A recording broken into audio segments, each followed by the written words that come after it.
En Scandia somos más que una compañía financiera. Acompañamos tu presente y tu futuro. Somos educación y libertad financiera.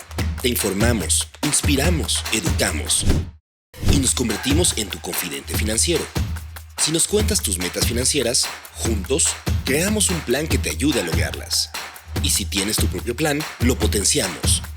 Nos gusta empoderarte para que tomes decisiones informadas y efectivas. Así hemos crecido y así crecemos contigo. Más de 900,000 clientes. Más de 770 clientes corporativos. Más de 3.9 billones de dólares bajo administración. Más de 400 empleados. Y más de 2,000 asesores hacen que nuestra historia de más de 65 años valga la pena. Si crees que la libertad financiera es posible, nuestra misión es ayudarte a lograrla. Por esto es que hemos diseñado diferentes productos a tu medida para tus necesidades. Ahorro, retiro, inversión, protección.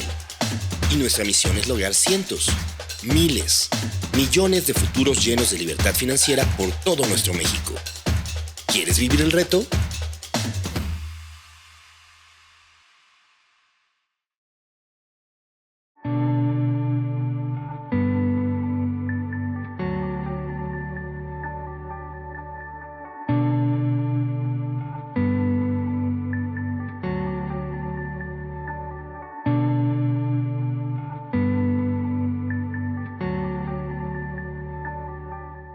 Hola, ¿qué tal? Muy buenos días. Muchas gracias por conectarse una vez más con nosotros en estas sesiones periódicas de Financial Talks, estas sesiones donde hablamos de temas importantes, financieros, económicos y sobre todo de decisión para los portafolios de inversión. Y como siempre, tenemos invitados. Ustedes saben que parte de nuestra dinámica de estos Financial Talks es invitar aliados, invitar socios estratégicos para que nos den un poco su visión de lo que están viendo. En esta ocasión tenemos como invitados al grupo de inversiones de Principal, operadora de fondos, un aliado nuestro desde hace muchos años, de quienes distribuimos varios de sus fondos y que siempre pues, nos aportan una visión interesante. En esta ocasión quisimos titular estos Financial Talks como septiembre, un mes decisivo para tus inversiones, y es que la verdad vemos y lo veíamos ya desde hace algún tiempo que pues esta última parte del año y en específico septiembre pues tendría una cantidad de temas importantes, relevantes para los mercados financieros. Y bueno, pues qué mejor que oír un poco la visión de Principal. En específico tenemos como invitados a Federico Lechuga, quien es administrador de portafolios de renta fija, a Thor Solanes, quien es administrador de portafolios de renta variable, y a Carlos Bautista, quien es economista de Principal México. Y bueno, con ellos tres estaremos charlando un poco de este tema, todos los cambios que estamos viendo, todos los diferentes temas que se están moviendo a la vez.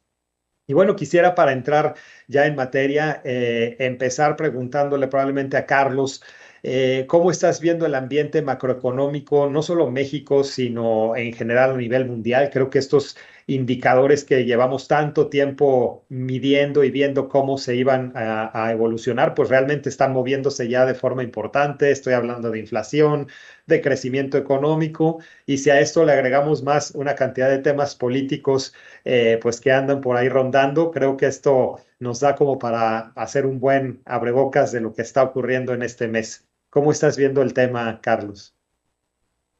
Claro que sí, muchas gracias. Gracias por el espacio, por invitarnos. Estamos muy contentos de estar aquí acompañándolos.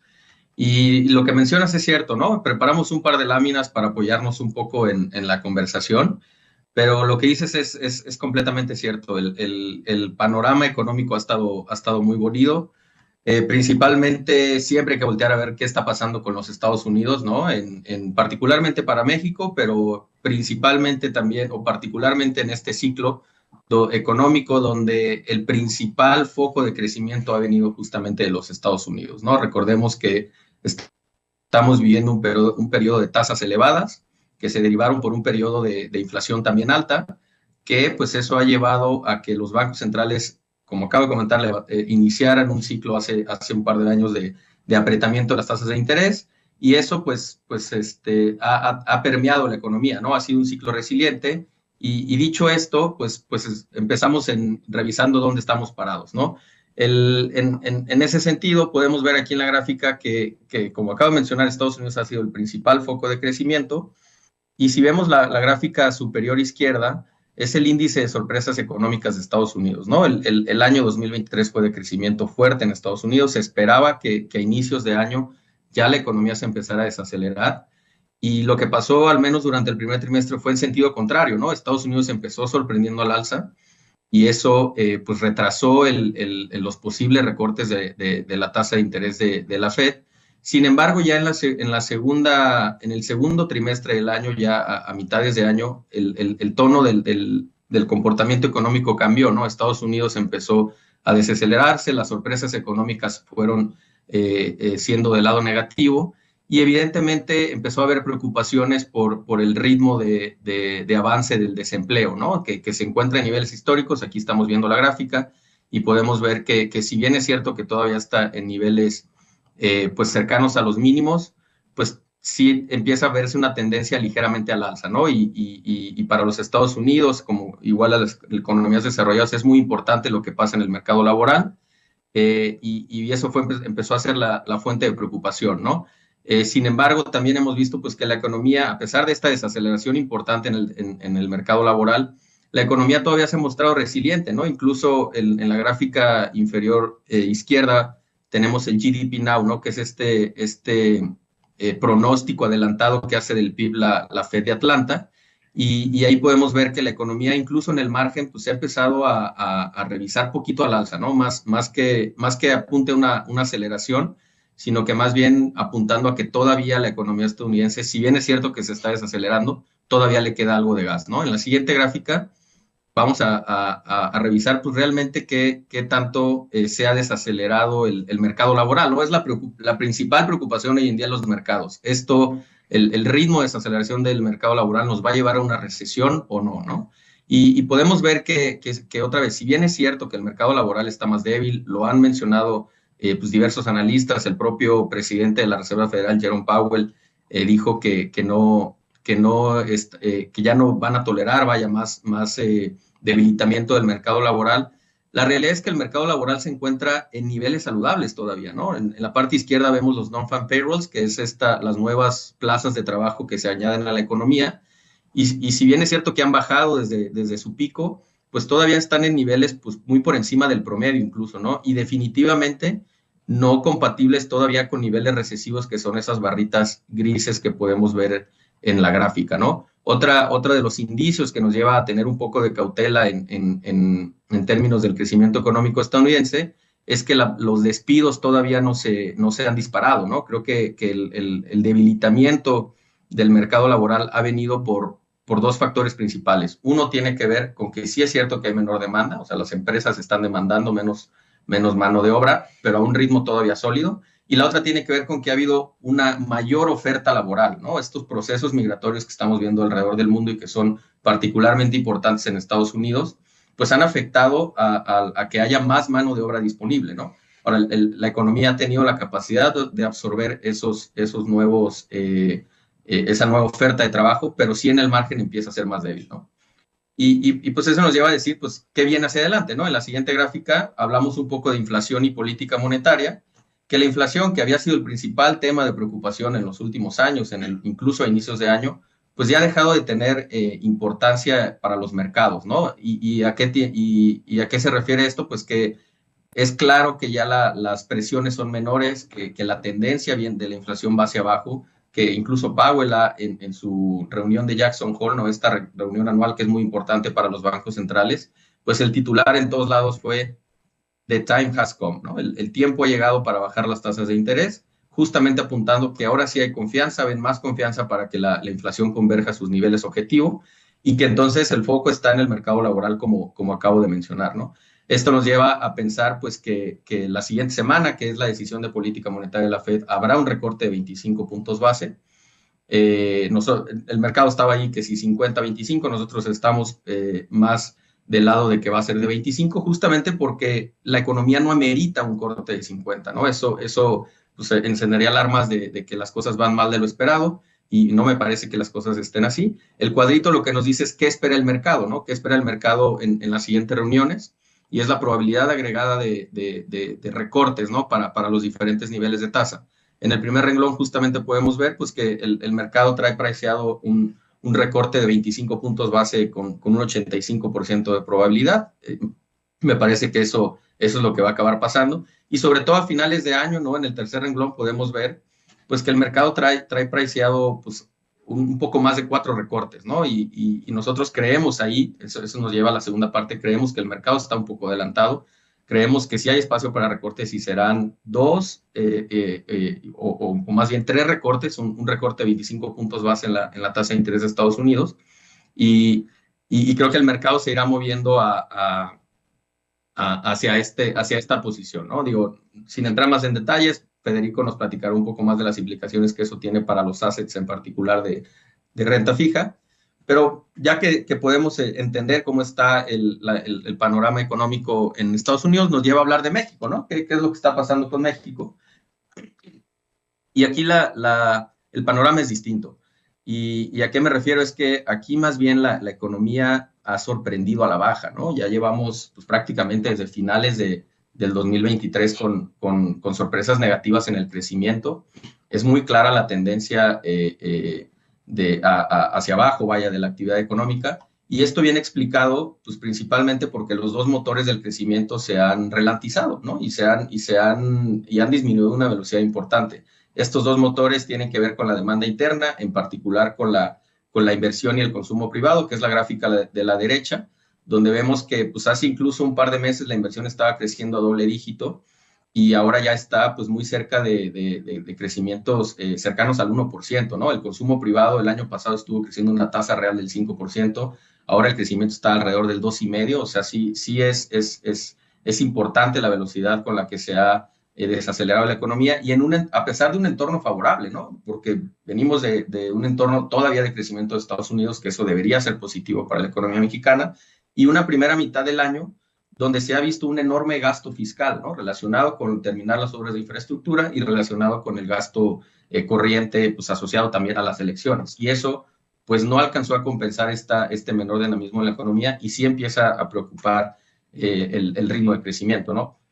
Insisto, a pesar de una forma de verlo muy rápido, es como estas son las contribuciones en la parte izquierda al crecimiento de los diferentes componentes.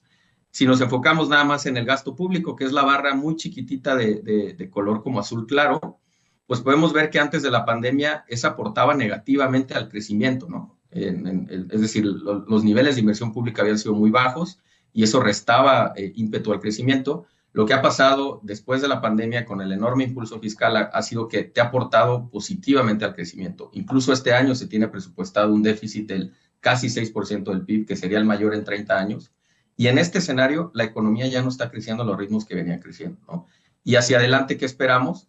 Pues esperamos que ese gasto, como es natural, pues se vaya terminando y al mismo tiempo el cambio de gobierno que suele detener los proyectos, que suele pues, hacer este cambio de entrega-recepción, suelen ralentizar el ejercicio de este gasto público y en un escenario donde también estamos esperando que la economía estadounidense se desacelere, pues la verdad es que no hay buenas noticias para el crecimiento en México en el corto plazo, ¿no? Y bueno, eso nos lleva a hablar también un poco de qué implicaciones tiene eso para la inflación y las tasas en nuestro país, ¿no?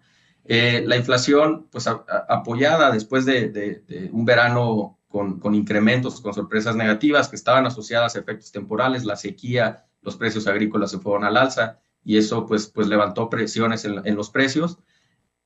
Acaba pesando más la desaceleración económica y otra vez estamos viendo en agosto pues una disminución de la inflación, ¿no? Eso pues, se ve claramente en la gráfica que la inflación subyacente tiene una tendencia marcada a la baja, aunque a un ritmo muy lento.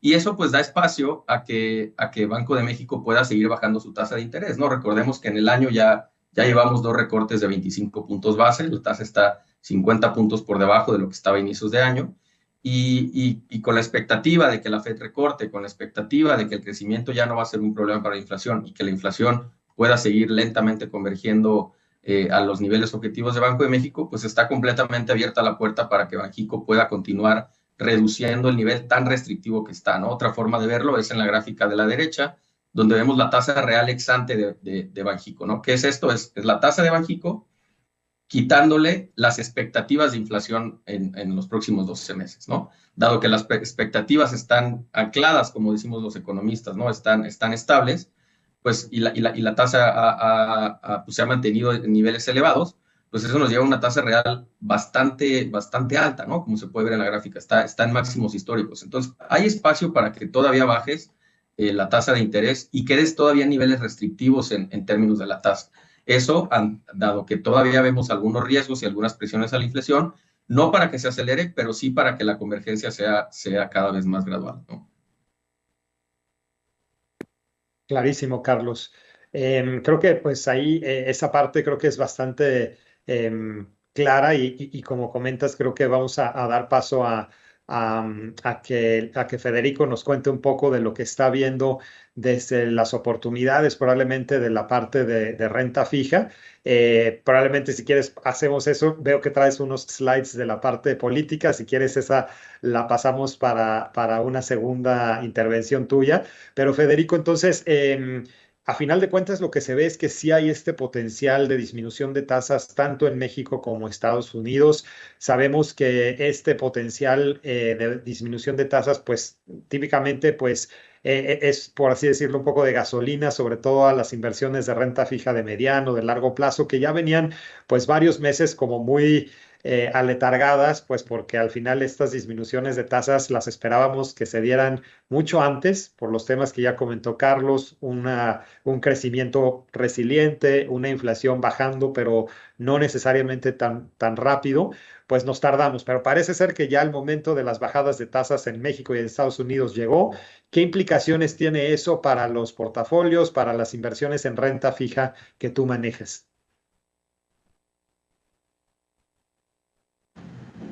Claro, y antes que otra cosa, pues darles el agradecimiento por esta oportunidad de estar con todos ustedes. Es todo un honor para nosotros poderles platicar, y ahora para Tori y a mí, de la parte de mercado. Entonces, sí, vamos a entrar primeramente a Estados Unidos, porque Estados Unidos, pues como sabemos, es la base de todo, ¿no? Bueno, de todo para México. Entonces, lo primero es, veamos la gráfica del lado derecho que nos ayuda a inicialmente responder tu pregunta. La línea blanca que se ve, que va subiendo como una escalera a partir del 2022 y en el 2024 finalmente se mantuvo completamente estable. Esa es la realidad, eso es lo que la Fed, la Reserva Federal, estuvo moviendo su tasa de política monetaria. Las líneas anaranjadas que se ven como abanico en el tiempo, eso es lo que el mercado ha esperado de dónde se debía ubicar la política monetaria. Entonces, como se puede ver, primeramente, aquí lo puse desde 2020, es que el mercado, cuando la tasa de política monetaria está estable, pues tiene un porcentaje de bateo bastante bueno. El problema es cuando ya deja de tener esta estabilidad y nos vamos hacia 2022, enero 2022, y pueden ver cómo el mercado sí comenzó a meter en los precios que venían alzas, pero sigan parados en enero, y si ven las líneas naranjas que están muy acumuladas en el resto del año, se puede ver que en realidad el mercado lo que esperaba es que las tasas se mantuvieran solamente ligeramente altas. Después la Fed sube y el mercado vuelve a decir, pues yo creo que va a subir, pero no mucho. O sea, básicamente el mensaje aquí es, el mercado subestima, aquí se lo estoy enseñando un ciclo y todavía no está completo, necesitamos que baje la tasa para que sea un ciclo completo, pero si viéramos el ciclo completo, básicamente el mensaje es, el mercado subestima el nivel de alzas y sobreestima el nivel de bajas y la cantidad de recortes. Entonces, básicamente lo que quiero decir es, el mercado es malísimo diciendo qué es lo que va a hacer la Reserva Federal. Ese es el primer mensaje que quiero decir. Ahora, ya lo comentó Carlos, y tú también ya lo empezaste a mencionar, Jaime, los recortes de tasas vienen, y nuevamente, el mercado lo empieza a meter en precios. ¿Eso qué significa? Pues básicamente, si vemos las líneas, que las líneas son las tasas, perdón, es en donde el mercado ubica, en el caso, por ejemplo, de la línea amarilla, anaranjada, que está en la parte superior, es en donde el mercado creía que iba a estar la política monetaria para la reunión de septiembre. Podemos ver que puntualmente en julio el mercado decía todavía 5%, después el mercado dijo, bueno, yo creo que va a ser un recorte de 25 puntos más, esto ya lo quitó y otra vez estamos en 5%. Entonces, básicamente lo que quiero decir es, retomo lo que dijo Carlos, lo que él mencionó hace ratito fue, a partir de junio los datos empezaron a enfriarse y entonces el mercado dijo, ya vienen recortes de tasas y los recortes en julio se necesitan más agresivos. A partir de ese momento, que es lo que muestra justamente esta bajada abrupta a finales de julio, es que el mercado dice, yo creo que necesitas 50 puntos de recorte en lo que va de este año. La línea anaranjada es la junta de septiembre, noviembre es la siguiente, diciembre es la azul y próximos 12 meses son las líneas que están allá abajo. Entonces, básicamente creo que el primer mensaje que debemos llevarnos, o el segundo, porque la primera vez que el mercado predecía muy mal lo que hace la Reserva Federal, es va a venir un recorte de tasas de 25, a lo mejor más, eso es lo que está esperando el mercado, pero cuando menos vienen 3 recortes en 2024 y los próximos 12 meses se va a tocar el piso. El mercado considera que vienen 10 recortes desde donde estamos hoy hasta los próximos 12 meses. Eso te lleva en total a la tasa alrededor de 3%. Hay que recordar que está en un rango, entonces puede ser de 2,75 a 3%, pero el punto sigue siendo el mismo. Ya empieza el ciclo a partir de la siguiente reunión de política monetaria. Lo siguiente que hay que notar, que sería como el tercer mensaje exclusivamente de Estados Unidos, es lo que espera el mercado, pero ya no solamente en el corto plazo, sino en el largo. Entonces, el corto plazo lo podemos observar con la línea anaranjada, que es donde estamos parados el día de hoy. Esta es la curva, como la espera el mercado, el azul en los próximos 6 meses, y el azul claro, ligeramente turquesa, es en los próximos 2 años. Entonces, el tercer mensaje que quiero dejar es, el mercado en realidad no espera que las tasas de largo plazo bajen. Eso es súper importante, porque básicamente lo que está diciendo el mercado es el crecimiento de Estados Unidos va a mantenerse. Si hay una disminución en el crecimiento, va a ser moderado, pero en los próximos 2 años ya estamos otra vez por encima y ya vamos a estar creciendo casi a un 2% hacia adelante. Entonces, eso es muy importante. El mercado no ve ninguna recesión, lo que todo el mundo lo está llamando es como un soft landing. Entonces, ¿qué oportunidades hay? Pues justamente ahí ya las empezamos a ver. Eso es lo que están en los precios exactamente ahorita. Para entrar a este tema, ya enfocarnos en México, me parece también importante señalar lo que ha pasado con el tipo de cambio, y de aquí vamos después a ya ser más específicos a la parte de deuda, pero el tipo de cambio todos los escuchamos en los medios, el famosísimo carry trade. El carry trade básicamente lo que hacían era tomar prestado en una moneda estable, en yenes japoneses, y ese dinero lo llevaban a monedas donde hubieran tasas mucho más altas. Una opción es México, otra opción, como lo tengo en la tabla del lado izquierdo, es Argentina. Haber hecho ese corto y el largo de enero de 2023 al 31 de mayo, el rendimiento fue 280% en pesos argentinos. En pesos mexicanos fue 62%. Lo que vemos del lado derecho superior es que la posición larga o corta en realidad ya ha disminuido significativamente desde las elecciones. Entonces creo que también ese es un punto importante. Y finalmente también podemos ver cómo el peso abajo, que finalmente se había apreciado mucho, ya se ha debilitado de manera importante. Esto también va de la mano de las posiciones cortas. O sea, todavía creemos de que existen especuladores que están haciendo dinero a través del carry trade. Se ha limpiado bastante. Sin embargo, no descartamos que podría continuar la volatilidad. Y ahora sí, empezamos a hablar particularmente de las oportunidades y qué es lo que estamos viendo en México. Del lado izquierdo, en el eje horizontal, son las calificaciones de los países. en el eje vertical es el diferencial de la tasa de 10 años ajustada por su misma historia. Y entonces, esto es exclusivamente para solamente el nodo de 10 años de cada uno de los países.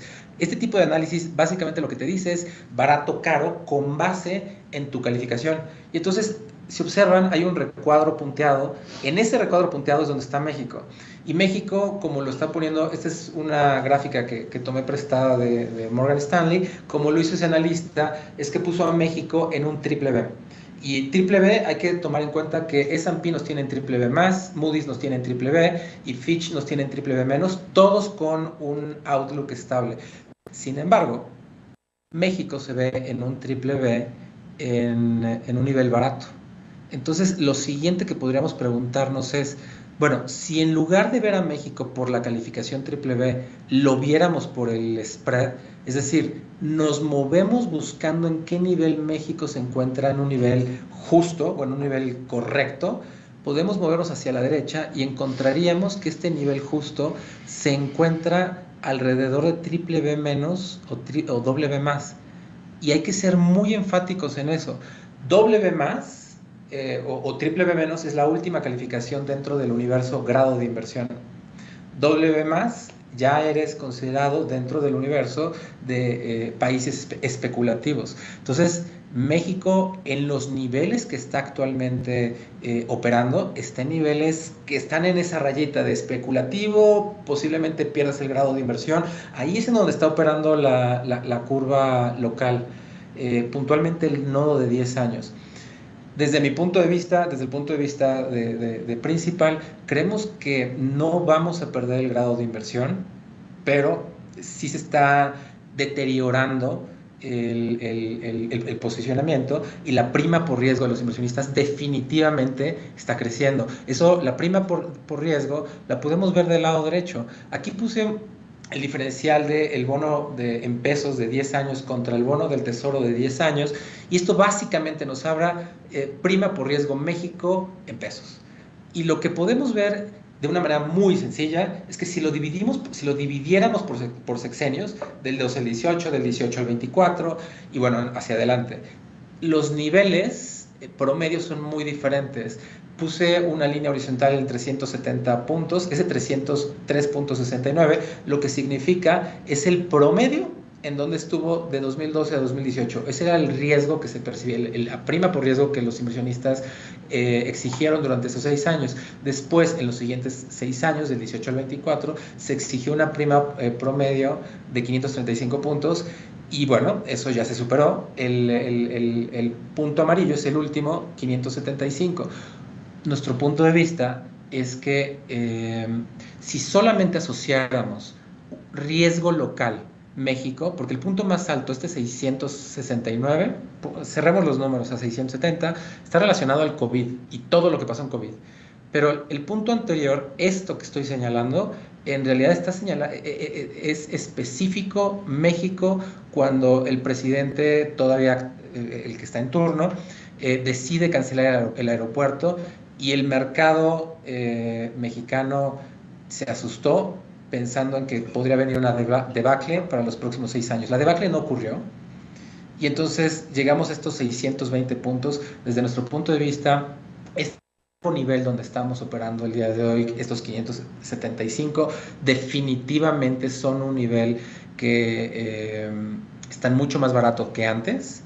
No creemos que vayamos a ver 535 si no cambian ciertas cosas que están mostrando hacia dónde van a llevar la política, pero tampoco vemos 620 y eso es muy relevante. Creemos que el techo de las tasas sí debería estar alrededor de 620, no digo puntualmente 620, o sea, se puede a 630 sí, pero básicamente lo que quiero decir es 630, y que no se esté perdiendo este grado de inversión definitivamente nos abre la puerta a oportunidades.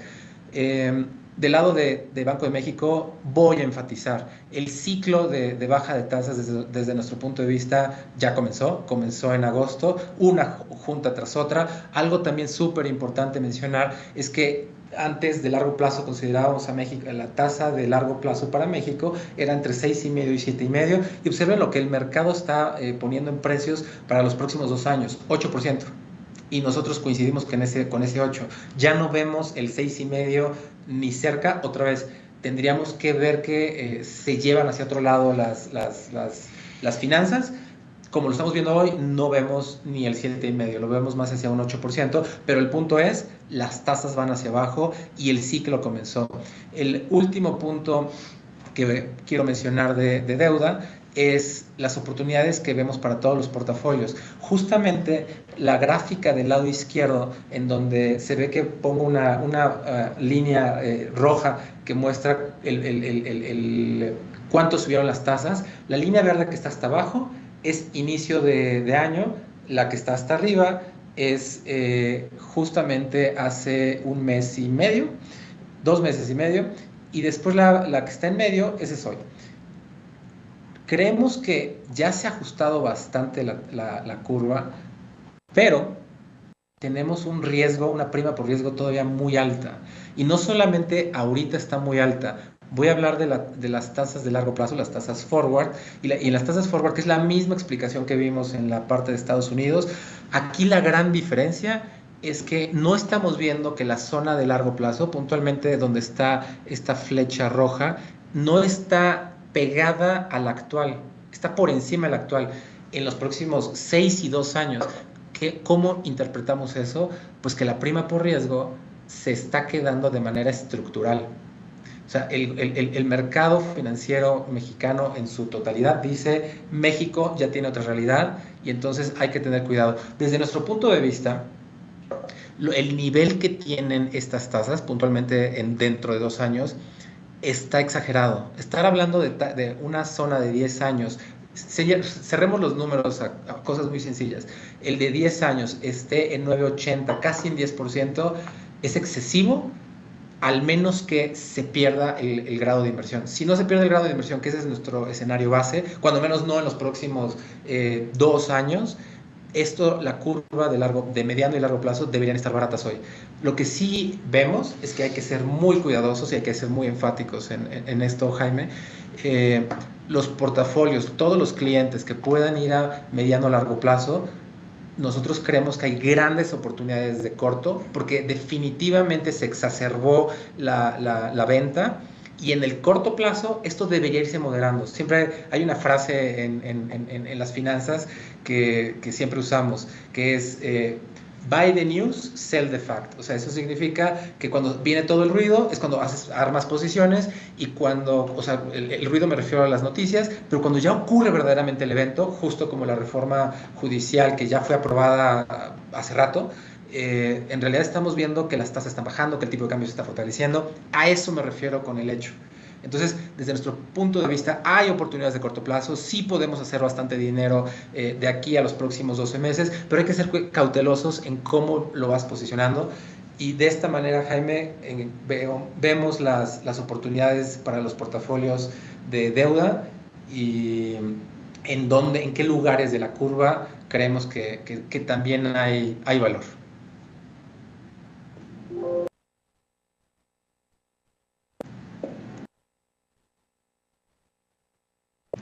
Pues si te parece bien, Jaime, platiquemos de renta variable para que Thor nos diga cuáles son las oportunidades que él ve con toda esta volatilidad. Bueno, pues entonces pasamos con la parte de renta variable. Empecemos con esta parte internacional para apreciar qué es lo que están viendo los inversionistas internacionales en cuanto a las inversiones. Y pues bueno, ya hablamos mucho de economía y de cómo esto impacta la perspectiva de tasas y el mercado de bonos. Sin embargo, es importante siempre apreciar la psicología del inversionista. Sabemos que desde hace un poco más de 10 años empezó el campo de la economía conductual y las finanzas conductuales, y es por eso que es muy importante saber qué tienen en mente los inversionistas para poder también combinar este tipo de factores para una mejor perspectiva hacia adelante y cómo poder reaccionar el mercado.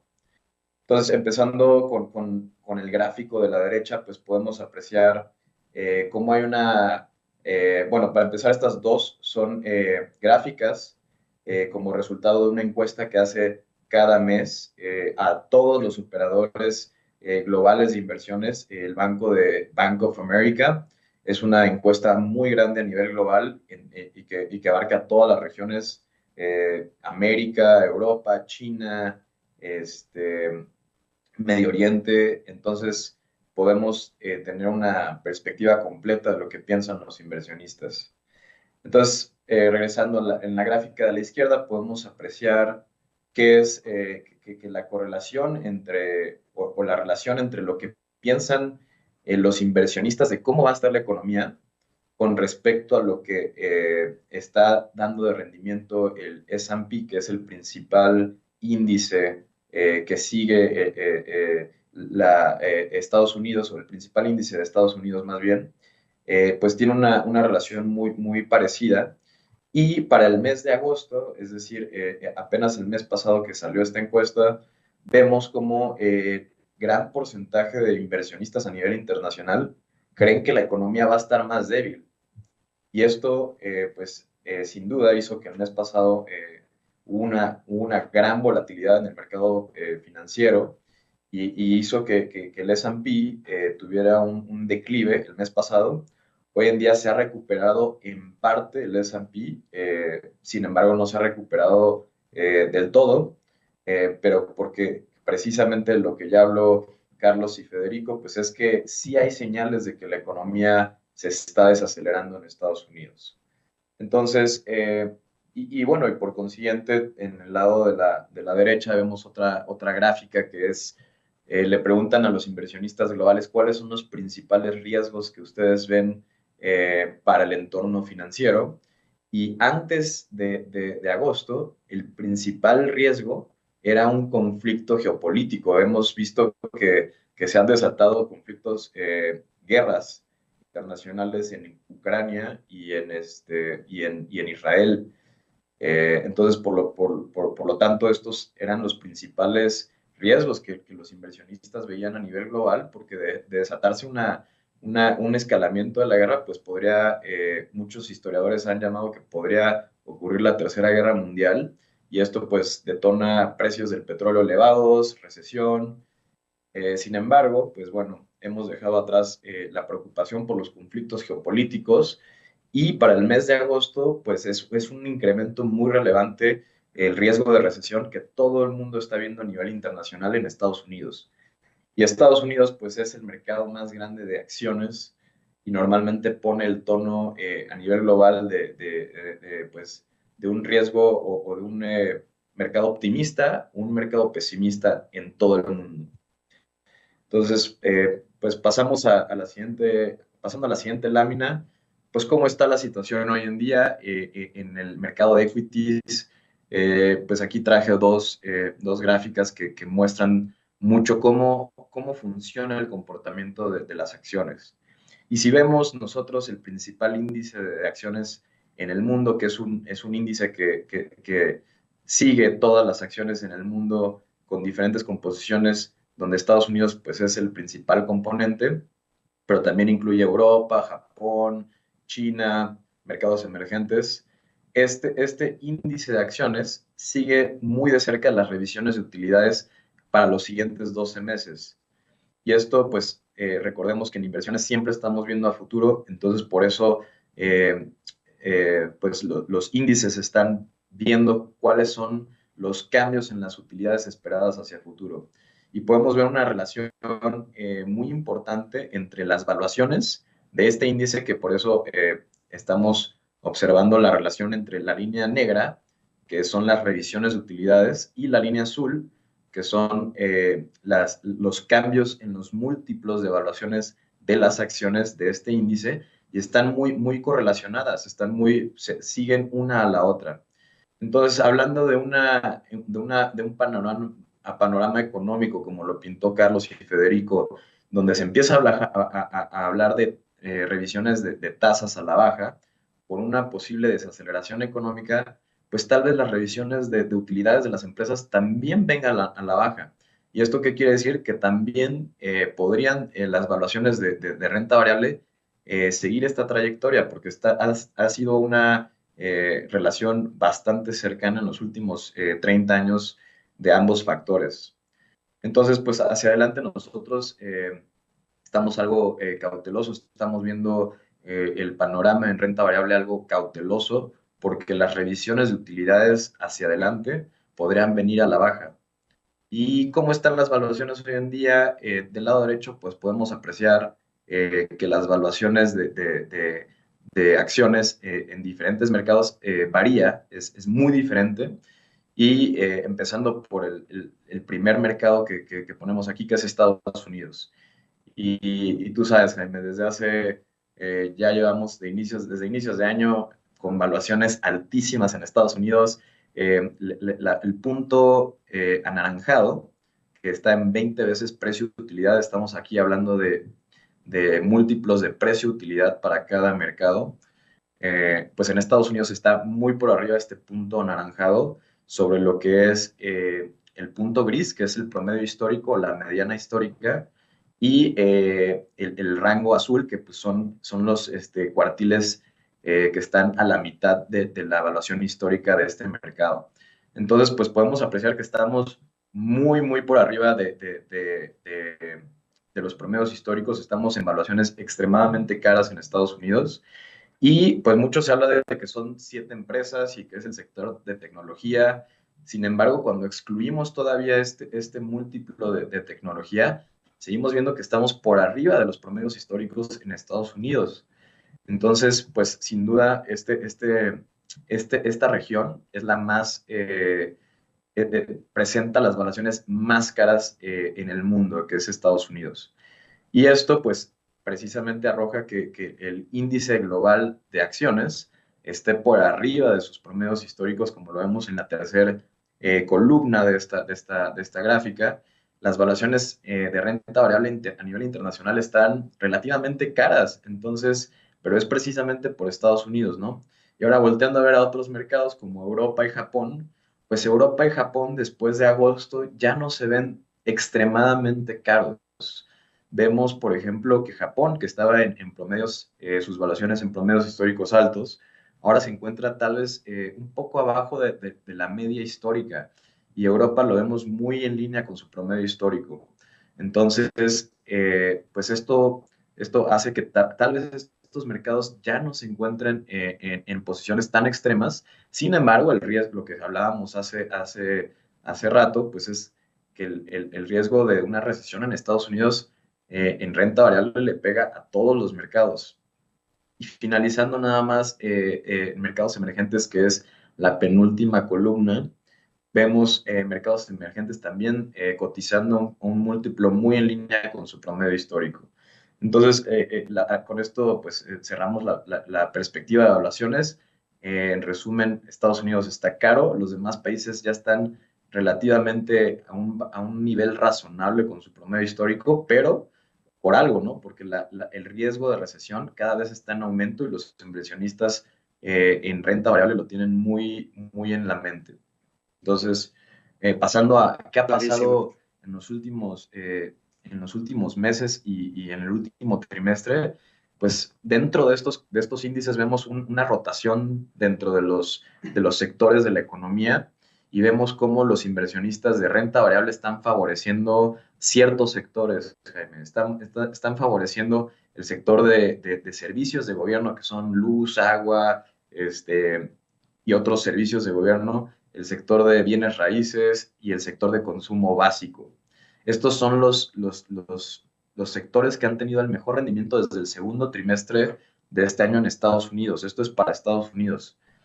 Y vemos que algunos sectores más cíclicos como materiales, consumo discrecional, energía, han tenido el peor rendimiento y están por debajo del S&P, que es el índice principal de Estados Unidos. Entonces, esto en pocas palabras, ¿qué nos quiere decir?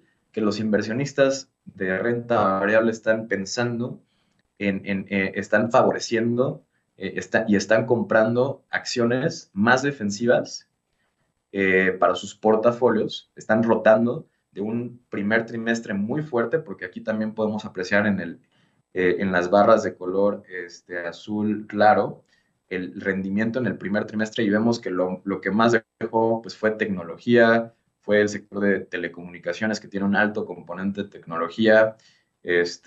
Y esto fue gracias a lo que mencionaba Carlos. Las sorpresas económicas en Estados Unidos fueron muy buenas, muy altas, por arriba del consenso, pero pues ya el inversionista empieza a cambiar su mentalidad y está pensando que debe de empezar a posicionarse de una forma más defensiva. Y bueno, pues ya para pasar a México rápidamente y no dejarla atrás, el espacio que le queríamos dejar a Carlos rápidamente lo toco. En México, México está cotizando 2 desviaciones estándar por debajo de su promedio histórico en múltiplos, y es principalmente debido a la reforma judicial desde nuestra perspectiva. Y aquí enlistamos todas las reformas que están debatiéndose en las cámaras, y ponemos y seleccionamos con un color rojo fuerte las reformas que creemos que tienen más impacto, y sin duda una de ellas pues, es la reforma judicial. La reforma judicial pues tiene un gran impacto en el sector privado, en la perspectiva del inversionista internacional en México, porque lo único que le da certeza a las inversiones de los inversionistas en el extranjero, pues es el marco legal. Y si no tiene el inversionista extranjero un marco legal sólido, confiable, pues pierde todo el atractivo México como país, ¿no? Y esto pues es directamente, le impacta directamente y negativamente al sector privado. Y esto pues se traduce en valoraciones más bajas para las acciones públicas, ¿no? Con esto finalizo y dejamos ya tiempo para preguntas y respuestas. Sí, gracias, Thor y Federico. Perdón, me caí un segundo, pero bueno, creo que los mensajes han sido clarísimos. Creo que hay oportunidades en varios lugares. Claro que también hay que tener cautela, y creo que ustedes ya han subrayado esos lugares de cautela. Carlos, me gustaría a lo mejor en estos últimos 8 minutos que nos quedan, si nos cuentas un poco justamente de este panorama político, porque al final creo que mucho los mercados lo que no les gusta es la incertidumbre, y justo creo que esa parte política, tanto en México, en Estados Unidos, están inyectando esa parte de incertidumbre. Entonces, en 7 minutos, ¿cómo estás viendo a grandes rasgos esos temas? Claro que sí, Jaime. Y me voy a apoyar nuevamente en la presentación. A ver, como bien saben, pues la reforma judicial se aprobó en la madrugada ya en los estados, después de haberse aprobado en diputados y senadores. Básicamente la reforma pues es un cambio constitucional al Poder Judicial, donde pues se busca que todos los jueces, tanto a nivel federal y local, desde jueces de la más baja posición hasta los ministros de la Corte, sean elegidos por voto popular. La preocupación viene justamente porque los requisitos para ser elegidos son laxos y son vulnerables al poder político dominante, ¿no? Eso pues básicamente significa un debilitamiento del Estado de Derecho, y pues existe el riesgo de la vulneración en términos de imparcialidad de los jueces, ¿no? Que esa es su función. Ahora, me gustaría empezar a decir que el consenso, me parece, de analistas, podemos concluir que es una reforma negativa para el Estado de Derecho, es en particular para la economía, tendrá sus efectos que en un momento los descrituremos.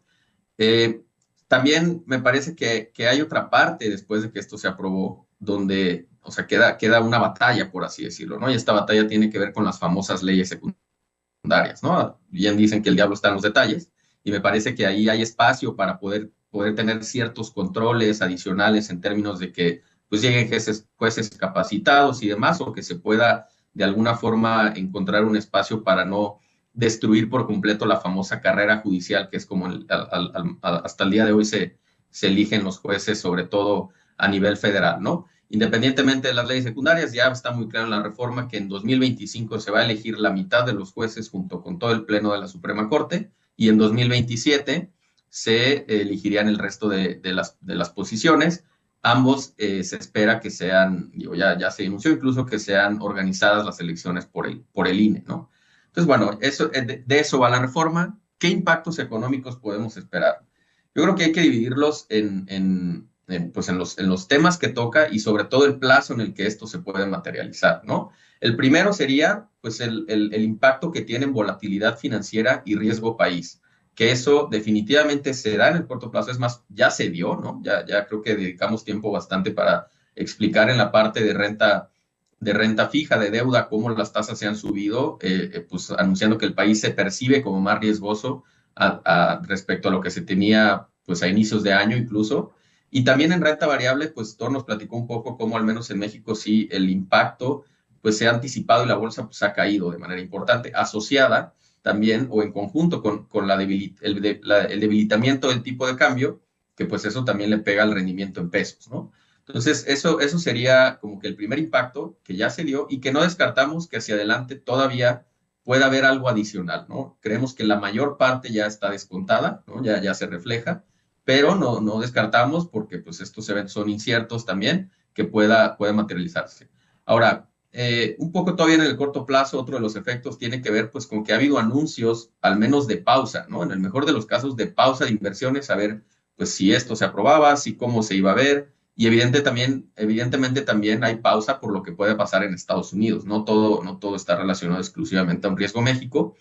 Y creo que el riesgo también, que eso también se daría en el mediano plazo, es pues que algunas de estas inversiones anunciadas se puedan ir cayendo. Esto es grave porque pues para que haya crecimiento tiene que haber inversiones, ¿no? Para que haya nuevos empleos tiene que haber inversiones. Y en la medida que la expectativa de esas inversiones sea menor de lo que se tenía antes, pues definitivamente pues tendrá un impacto negativo para la actividad económica.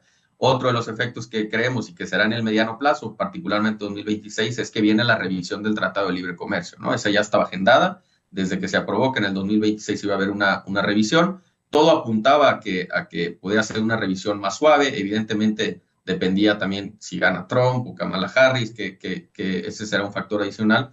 Pero me parece que el efecto de la reforma judicial pues nos pone en un espacio vulnerable a que la revisión sea más dura de lo que realmente anticipábamos, ¿no? Y eso pues traerá también volatilidad. En su momento, cuando estaban las negociaciones, vimos que hubo volatilidad en el tipo de cambio y demás, y eso pues complica, vaya, el panorama, ¿no? Y creo que el efecto más importante y que al mismo tiempo es difícil de cuantificar, de palpar, está relacionado con el famoso PIB potencial, ¿no? Dada la estructura de la economía mexicana y las perspectivas de la economía mexicana, ¿cuánto podemos crecer como país? Hemos tenido un crecimiento bastante mediocre, por así decirlo, en lo que va del siglo, y esta expectativa del nearshoring pues nos ha ayudado a que podamos hablar de un PIB potencial mayor. Creo que este tema de la reforma tambalea un poco eso, ¿no? No estoy diciendo que ya se fue, ni mucho menos. Creemos que el nearshoring, dado que son cambios globales, va a seguir continuando, pero definitivamente será un tema que afecte, ¿no? Y por último, pues bien, como decía Federico, pues menores inversiones, menor crecimiento, pues también te pone riesgos a la calificación crediticia, aunque creemos que de darse el caso, eso sería pues al menos durante a partir de los siguientes 2 años, ¿no? O sea, todavía tomaría tiempo. Esa es la principal cosa de la reforma judicial. Y en la siguiente lámina, pues nada más resumidamente, además de la reforma judicial, pues qué riesgos vemos, no se movió, ¿no? ¿Qué riesgos vemos? Perdón. ¿Qué riesgos vemos en general para el entorno económico en México y por lo tanto los activos financieros? Pues como podemos ver, hay varios, ¿no? Me gustaría decir que la primera conclusión es que los riesgos significativos están concentrados en el corto plazo. Tiene que ver con las reformas constitucionales.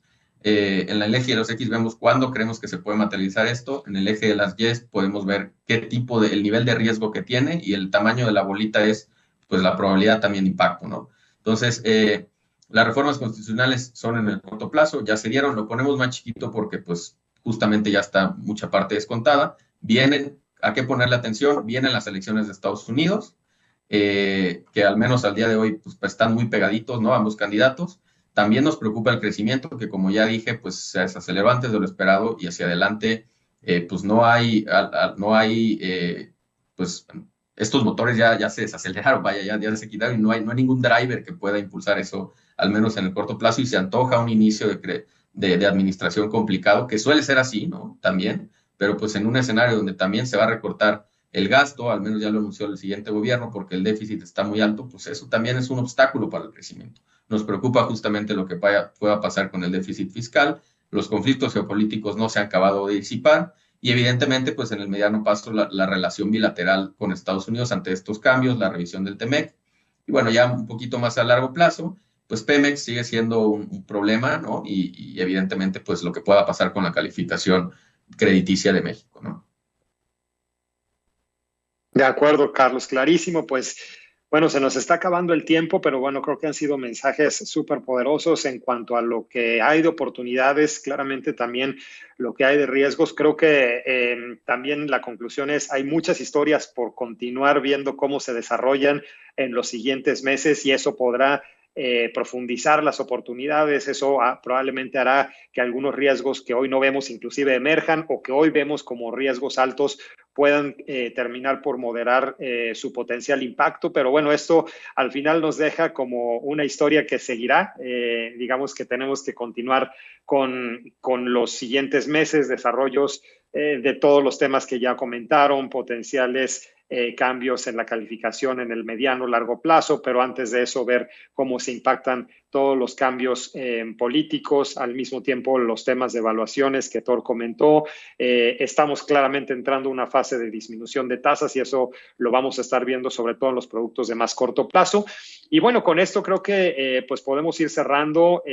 Claramente esto nos deja el espacio para una siguiente sesión y ver cómo todos estos puntos se van desarrollando, pero en este momento pues quiero agradecerles, Carlos, Thor, Federico, por todo el apoyo, igualmente Betty y Jorge que nos ayudaron en la parte logística y bueno, también a ustedes que estuvieron con nosotros esta hora y bueno, seguramente estaremos haciendo una sesión en las siguientes semanas, pues tenemos muchos temas a los que tenemos que dar seguimiento. Muchas gracias a todos y pues muy buenos días a todos los que nos acompañaron. Muchas gracias. Gracias, buen día.